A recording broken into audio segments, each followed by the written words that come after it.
This is the question number 18 for the vehicle rental database.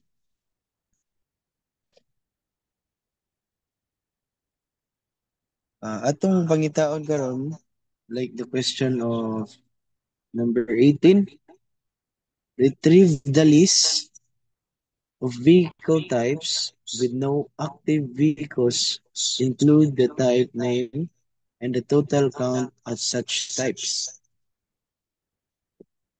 Dili mo tanong guys, kani mong lugon gi kuan mo na to siya atong visual screen na mabalin-balin na lagay ang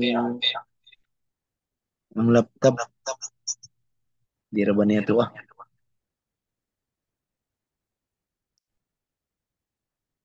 So we use select because to specify what data want to receive.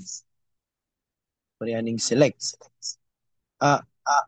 Nalit ko sa pag ingon nga diri dita ni sulod sa vehicle details para makuha na to ang atong kuan if pag ira na to ang code dili siya dali ma-error. Usay ang atong PHP may admin if mamili siya og kuan nga dili siya mo run tungod lang sa inana nga sayop imong nahimo.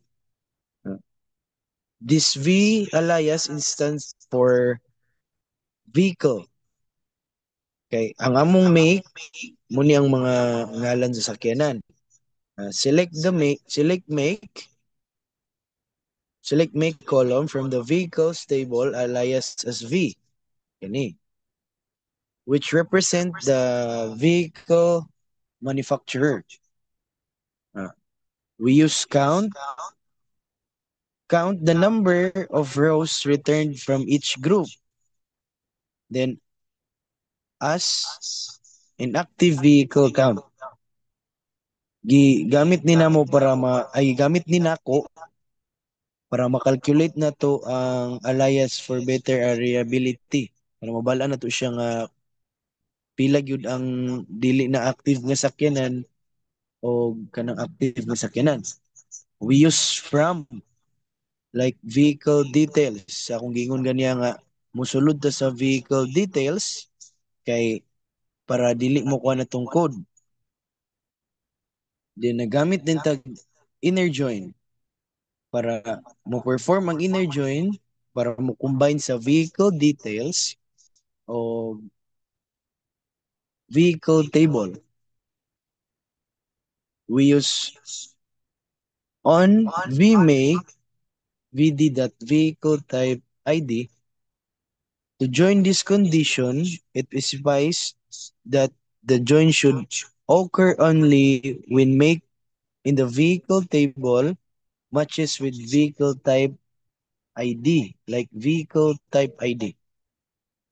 This likely assumes that the vehicle type ID in vehicle details correspond to make in the vehicle table. So, muna sila na dire. Para ma-join na to siya if gusto na to siya i-run.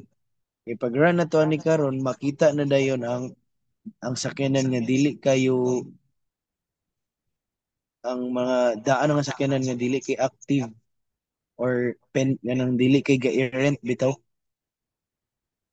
So, we use where for clause filters, the result to include only those rows from the vehicle details table where the status column has the value inactive. So, muna pasabot na ganiya para mabalaan nga gagamiton ba siya nga sakyanan or dili. So, i-group by na to siya, nag-code ko group by, vmake. For closed groups, the result of vmake column, this means that para sa count, makalculate niya ang distinct value sa make in the vehicle table. So, if i-run na to niya to ang code, go. So, diri na din ito makita kung asa na din itong make inactive vehicle count. So, that's all for number 18. Let's proceed to number 19.